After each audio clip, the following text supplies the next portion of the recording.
wasn't any particular moment where, I stood there and went, hey, I'm different. It was just more a gradual process as I was going through my childhood going, oh yeah, I make different choices to people. 4 or 5 years old was probably when I decided to feel a little bit different. I didn't quite know what that was, but I definitely at the time went, I'm not normal. I would have been about 11 or 12, and I suppose it was when I started at high school. And you start to realise that's when people start dating and you get asked out, and it took me a couple of years to realise it wasn't so much shyness, I just really didn't want to do anything with girls. If I look back, I think I've always known that I was different from other people, but it probably took until I started at high school to really understand what I was feeling and that it was different from what my friends were feeling. I would have been about 15. Yeah, I found it pretty tough at the time. You sort of, you don't know that many people, gay people at that time in your life. Also, the gay people that you are aware of are the ones that are out there, that are visible. I can't really pinpoint when I knew that I was different. I always knew. When I looked at girls, I never felt the way that I thought that I should. I was very young when I knew that I was different, and it was more the simple things that I was drawn to, not wanting to wear a dress. I just didn't like them at all. When I went through high school and things, I knew that I just didn't have an interest in girls. People knew that I was gay before I did. I'd constantly get asked, oh, are you gay? And I would say no because I thought it was just the right thing to do. For me, my grandmother brought me up in a very loving, kind of supportive way. And I was always, my grandparents, and so I was always concerned that I would disappoint them. And I sat down with her, I said, Nan, I'm a lesbian. I said, I'm in a relationship with Jackie. And she says, well, it's about time. Her comment to me is, for lovers, I love you. My family and friends were just incredible. I was a bit hesitant, but I knew that they knew that it was coming, and they were just like relieved. They were like, oh, well, thank God, because of, you're getting like older and we were going to have to tell you if you weren't going to work it out.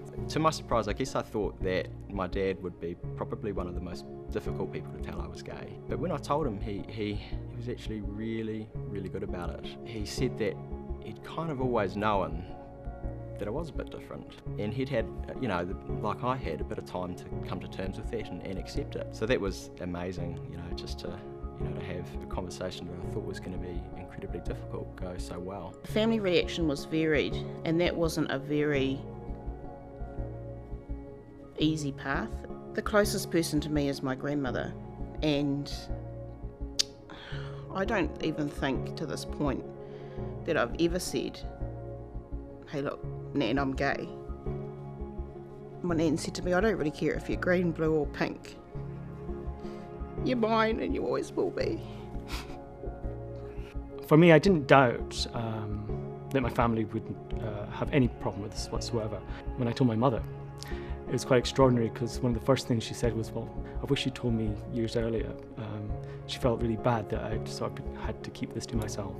And immediately afterwards, she gave me a whole lot of unwanted at that time safe sex advice, which was quite embarrassing to listen to. I know my parents love me and they've always but there's something about telling them that you're completely different from what they believe about you. We just sat down and they were like, we're proud of you for coming out. People can be really surprising.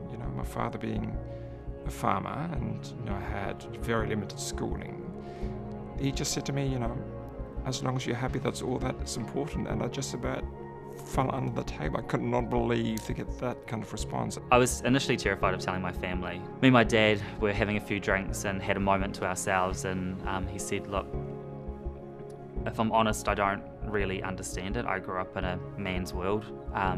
This whole thing's really foreign to me. But what I do know is that I love you, and that if I want you to be part of my life, which I do, I need to accept it and I need to embrace it. If I could say one thing to anyone, I would say, don't spend years like I did, kind of like avoiding the conversation. Just kind of get on with it. Find somebody, some way to have a chat with, even if it's just one person and it's a start. It will feel kind of uncomfortable, But great things only ever come when you kind of push through barriers. For me, and looking back, it's to have courage and to know that those that love you for a whole lot of reasons. It's always going to be hard, but it really does get better. You're going to unlock this person that's inside of you that you haven't actually let anyone see yet. That beautiful person's still sitting in there, and it would be really good if we all can see that person. Don't be afraid to shine your light, be who you are, and nobody can defeat your spirit, because now that I've learned to accept myself, it doesn't matter what anyone says to me. Essentially, I think it's important to realise that if you are struggling at the moment, it certainly gets better, and as I said, not just better, it becomes amazing. So it was very difficult for me at the time to imagine a future where I would be happy with the person I want to spend the rest of my life with. I couldn't be happier. So I think it's really important to realise that if you are at a stage where things are difficult, things will get better. You've just got to find the right person to talk to. The hardest part is telling the first person. And whether that first person is someone close to you or it's someone distant from you, the hardest thing is actually just getting it out there. Be true to yourself, because just life is too short. You're not going to survive trying to please other people all the time, you know. And you're going to go through a tough patch maybe, but I think it's definitely worth taking the step and being true to yourself, being honest. Because if you get older and people are finding out that you're lying, then it becomes harder for them to accept you as well for the person that you should be. So yeah, be honest, take the step.